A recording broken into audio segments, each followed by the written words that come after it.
नमस्कार। थर्ड आई में आपका स्वागत है। आज बिहार चुनाव की बात कर लें।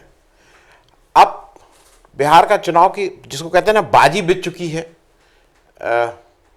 98-99% तक तय हो गया है कि कौन कहां कैसे किसके साथ लड़ रहा है। पहले जरा समझ लें कि कौन कहां है। सबसे पहला एक गठबंधन जो इस समय रूलिंग गठबंधन है, उसमें राष्ट्रीय पार्टी के रूप में भाजपा, जनता दल यू के नीतीश कुमार और जीतन राम मांझी जो जनता दल से टूट के ही गए थे, उनकी हम पार्टी है। इन लोगों का सीट एडजस्टमेंट हो गया है। 122 सीट पे जेडीयू लड़ेगा, 121 सीट पे भाजपा लड़ेगी। अपनी 122 सीटों में से 7 सीट जीतन राम मांझी को दे रहे हैं नीतीश कुमार, तो इन इफेक्ट वो 115 सीट पे लड़ रहे हैं। 121 सीट में अभी जो भी एडजस्टमेंट होने की बात हो रही है कि कुछ लोग और अभी आने की बात है तो वो बीजेपी उनको एडजस्ट करेगी। अब इसके अलावा एक गठबंधन के साथ और बीजेपी लड़ रही है। ऑफिशियली नहीं कहा जा रहा है, लेकिन बीजेपी और एलजेपी, ये सुनने में मतलब अटपटा सा लग रहा है, लेकिन लोक जनशक्ति पार्टी जो हमारे रामविलास पासवान जी की है और बीजेपी का एक दूसरा गठबंधन भी बिहार में लड़ रहा है। उस पर भी आएंगे तो उसको भी थोड़ा उसकी विस्तार से चर्चा करेंगे। तीसरा एक गठबंधन है कांग्रेस, और मैं जब नाम ले रहा हूं कांग्रेस वहां की छोटी पार्टी, नाम इसलिए ले रहा हूं कि वहां की राष्ट्रीय पार्टी क्यों, मतलब मैं राष्ट्रीय पार्टियों के इर्द गिर्द ये ताना बाना बुनने की कोशिश कर रहे हैं, क्योंकि अल्टीमेटली लड़ाई तो दिल्ली के तख्त की है। कांग्रेस, आरजेडी, और एक बड़ा महत्वपूर्ण यह हुआ है कि वहां पे इस समय कम्युनिस्ट भी इस महागठबंधन में आ गए हैं।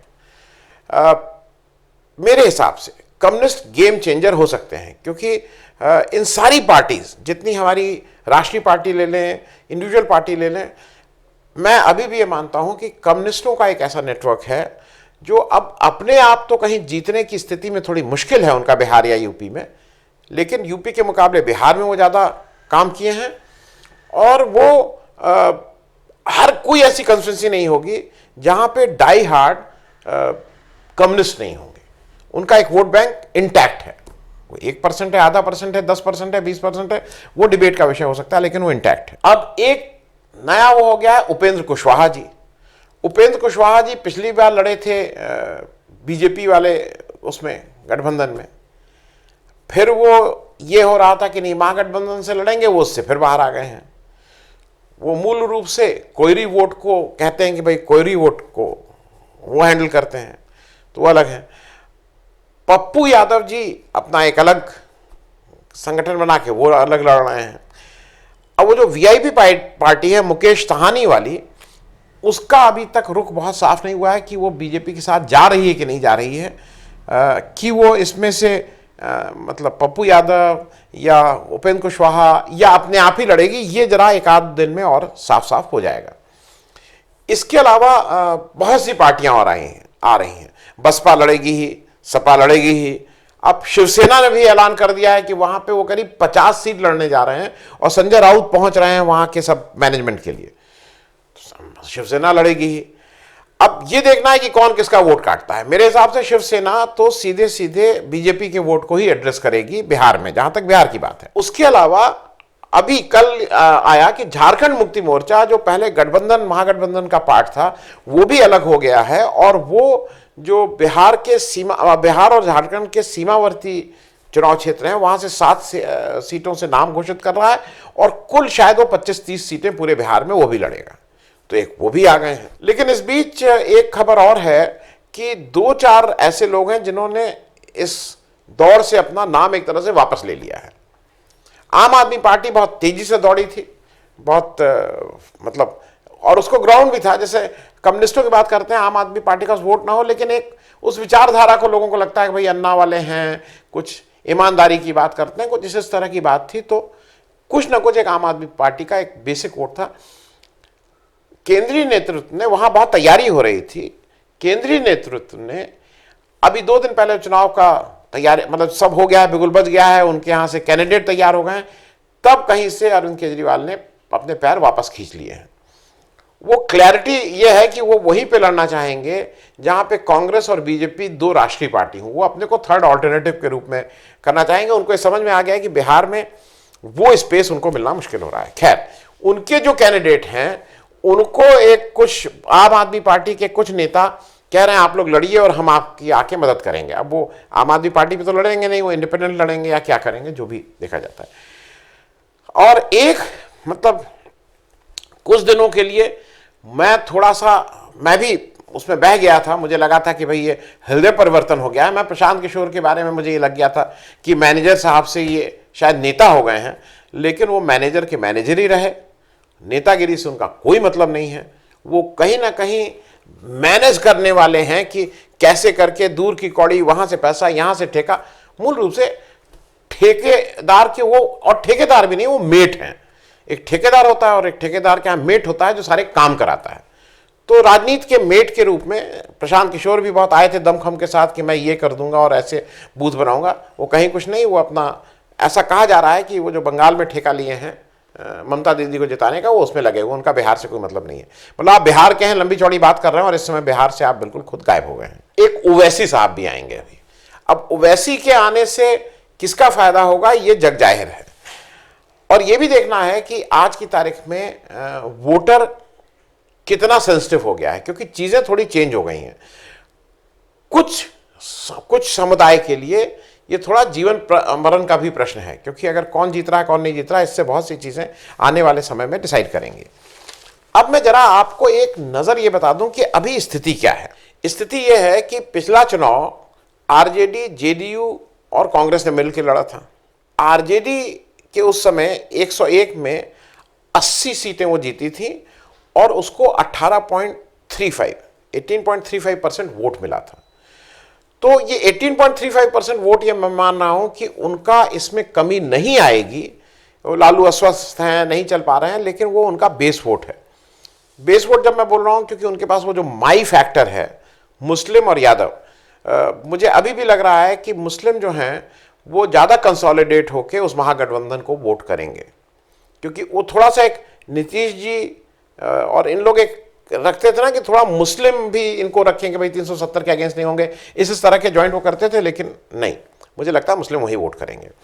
जनता दल यू जो पिछला चुनाव लड़ी थी 2015 का आरजेडी के साथ, 101 में 71 सीटें जीती थी, उसको 16.83% वोट मिला था। अब इसमें जरा मैं एक चीज बता दूं कि जब हम, क्योंकि फर्क मैं इसलिए बताना चाह रहा हूं कि वहां क्या हो रहा है। वहां पे कांग्रेस, बीजेपी जो दो राष्ट्रीय पार्टी हैं, इनके अलावा वहां पे 3 व्यक्ति विशेष हैं जो वोट को प्रभावित करते हैं।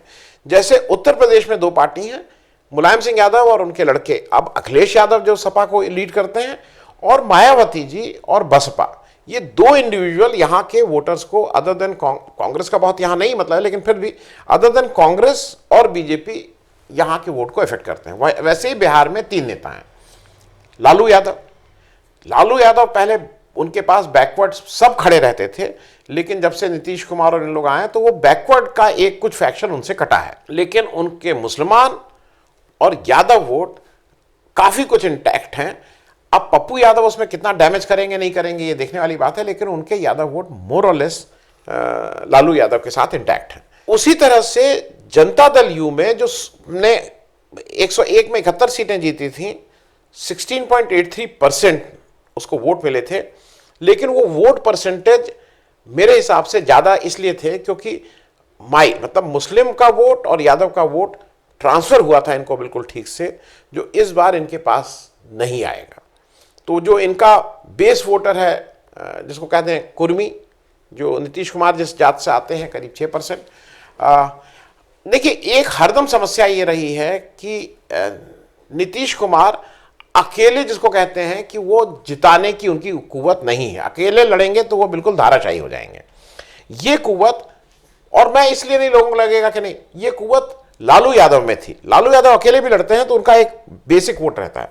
अब नीतीश कुमार उनसे अलग हट के लड़ रहे हैं, तो वो जो बेस वोट था आरजेडी का जो इनको ट्रांसफर हुआ था, वो कितना ट्रांसफर होगा, मेरे हिसाब से 16.83% से 100% वोट परसेंटेज कम होगा। तीसरा बीजेपी थी, बीजेपी 153 या 155 सीट पे लड़ी थी, उसको 53 सीटें जीती थी उसने, और उसको 24.42 सबसे ज्यादा in terms of vote percentage, सबसे ज्यादा वोट परसेंटेज उनको मिला था। अब बीजेपी 153 से सीटें कम हो रही हैं, मतलब वो 121 पे है और उसमें से कुछ सीटें का गठबंधन को देते हैं, 121 भी मान लें तो सीटें कम हो रही हैं। तो मेरे हिसाब से 24.42 जो उनका वोट परसेंटेज है वो कम होना चाहिए। अब एक तीसरे फैक्टर हैं जो बिहार के इंपॉर्टेंट फैक्टर हैं, उस पर जरा चर्चा कर ली जाए क्योंकि वो इस समय महत्वपूर्ण है। वो है रामविलास पासवान। रामविलास पासवान ने अपनी लोक जनशक्ति पार्टी जनता दल से 2000 में जब जनता दल से निकले तो उन्होंने एक अपनी पार्टी बनाई, और वो देवेगौड़ा के समय से, उससे पहले भी मंत्री रहे, 77 में भी मंत्री, 89 में भी मंत्री, लेकिन फिर वो देवेगौड़ा के बाद वो करीब करीब लगातार मंत्री रहे हैं। और इसमें एक चीज जरूर है कि लालू यादव को छोड़ के, ये जो हम तीन लोगों की बात कर रहे हैं, लालू यादव, नीतीश कुमार, रामविलास पासवान, रामविलास पासवान और नीतीश कुमार, ये दोनों लोग जो दोनों राष्ट्रीय पार्टी हैं, एनडीए और यूपीए, मतलब एक कांग्रेस की पार्टी और एक भाजपा की लेड गठबंधन, इन दोनों में ये दोनों लोग रहे हैं। तो इसलिए कोई ये कहना कि मेरी आइडियोलॉजी है और ये है, ये सब गलत बात होगी। वो केवल लालू यादव बीजेपी के साथ, अभी तक उनके ट्रैक रिकॉर्ड में वो बीजेपी के साथ गठबंधन में कभी नहीं रहे हैं। तो ये तो एक रही बात। दूसरा ये रहा कि जैसे अपने आप नीतीश कुमार 1995 का, मैं भी उसका पार्टी था, 7 सीटें हम लोगों को मिली थी जब हम लोग अकेले लड़े थे, उसी के आसपास फिर रहेंगे, ये नीतीश कुमार को ठीक से पता है। रामविलास पासवान की भी वही कमोबेश हालत है।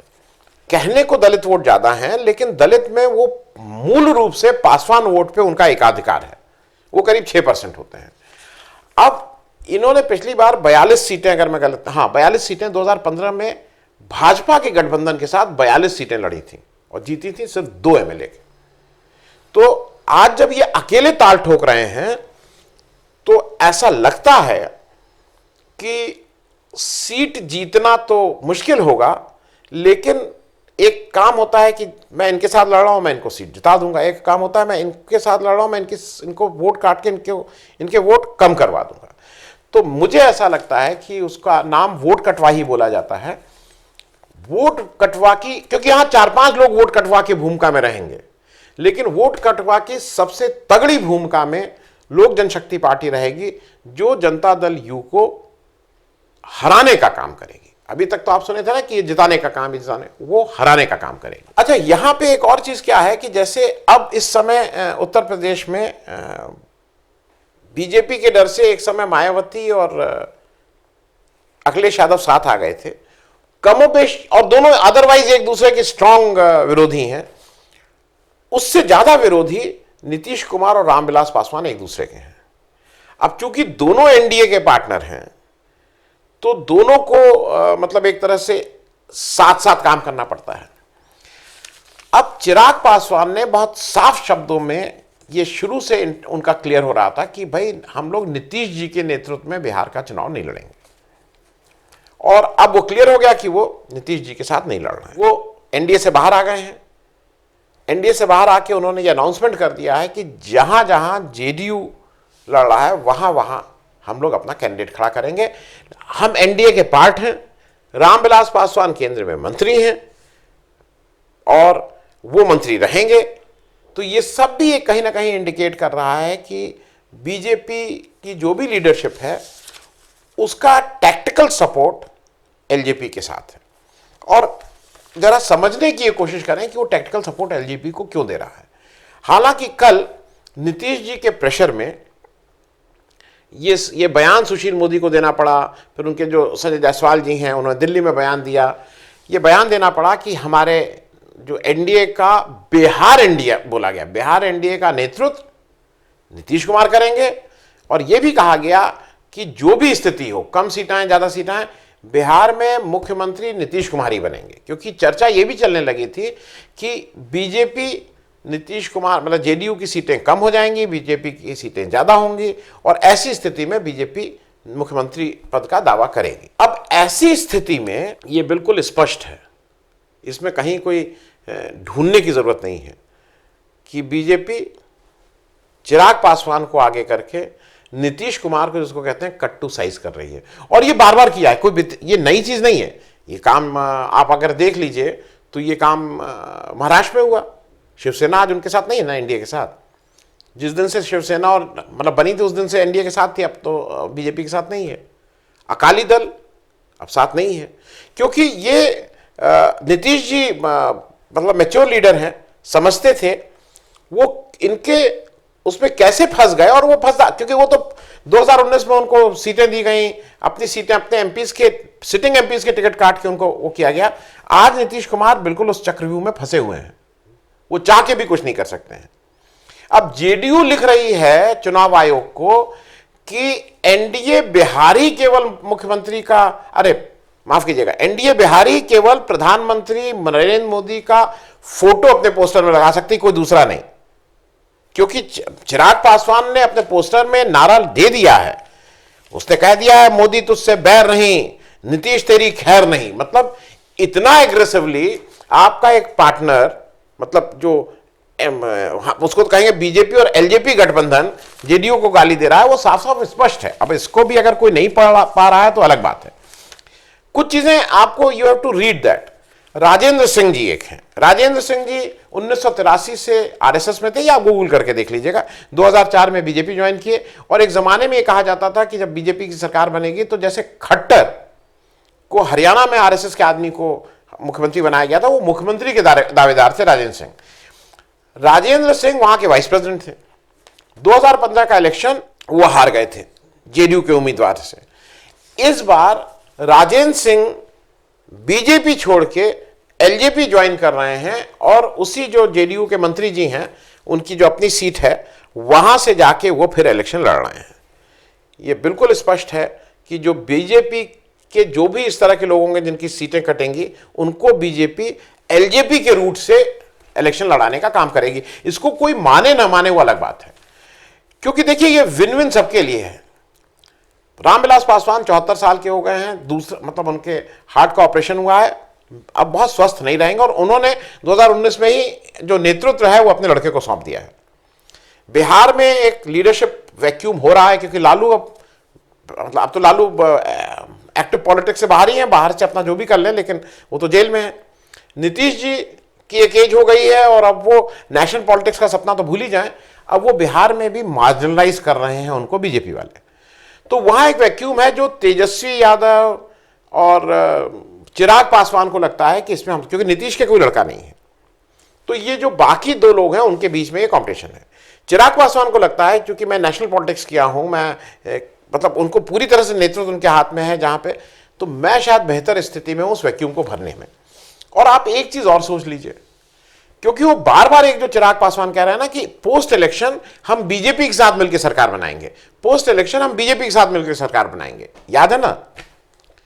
मैं सिर्फ याद दिला दूं, 2005 में जब पहली बार नीतीश कुमार जी पहली बार कुछ दिन के लिए बूटा सिंह की मेहरबानी से चीफ मिनिस्टर बने थे, उस समय भी कुंजी रामविलास पासवान की लोक जनशक्ति पार्टी के पास थी, हंग असेंबली थी, और लोक जनशक्ति पार्टी को जैसे नीतीश जी ने उस समय तोड़ने का, ऐसा कहा जाता है कि 12 एमएलएस को तोड़ने का प्रयास हुआ था, वो नहीं हो पाया था। और खैर वो अलग बात है कि जब दोबारा इलेक्शन हुए तो नीतीश जी पूरी मेजॉरिटी से आ गए, लेकिन चीज़ें 2005 और 2020 के बीच में एंटी इनकम्बेंसी भी कोई चीज़ होती है, वो काम करेगी। चिराग पासवान इलेक्शन के बाद बीजेपी का, अगर बिहार में बीजेपी का चेहरा हो जाते हैं तो इसमें भी किसी को ताज्जुब नहीं होना चाहिए, क्योंकि वहां कोई ऐसा लीडर नहीं है जिसकी वजह से बीजेपी को लगे कि नहीं अब ये तो वो नेतृत्व, मुझे नहीं लगता है कि अगर चिराग पासवान की ऐसी बात आएगी कि उसी की वजह से है, और वो अगर बीजेपी को लगता है कि नहीं भाई तुम ज्वाइन करो, तो उनको इवन बीजेपी ज्वाइन करने में कोई दिक्कत नहीं होगी। हालांकि चीज़ें दूध का दूध पानी का पानी तो 10 नवंबर को हो जाएगा। मैं सीटों की गिनती अभी नहीं कर रहा हूं, जरा और स्पष्ट हो जाए तो उस पर भी एक बार चर्चा करेंगे कि एस्टिमेटेड कौन कितनी सीटें जीतेगा। धन्यवाद। अगर आपको दी पब्लिक के कार्यक्रम पसंद आते हैं तो इन्हें लाइक करें। अगर आप इस वीडियो को YouTube पर देख रहे हैं तो चैनल को सब्सक्राइब करें, और अगर आप इसे Facebook पर देख रहे हैं तो दी पब्लिक के पेज को लाइक करें। अगर आप चाहते हैं कि हम निष्पक्ष पत्रकारिता को जारी रखते हुए आपसे जुड़े मुद्दों पर सवाल उठाते रहें तो हमें सहयोग करें। आपका छोटा से छोटा सहयोग भी इस मुहिम को जारी रखने में हमें ताकत देगा। डोनेट करने के लिए डिटेल्स जो हैं वो डिस्क्रिप्शन बॉक्स में दी गई हैं। धन्यवाद।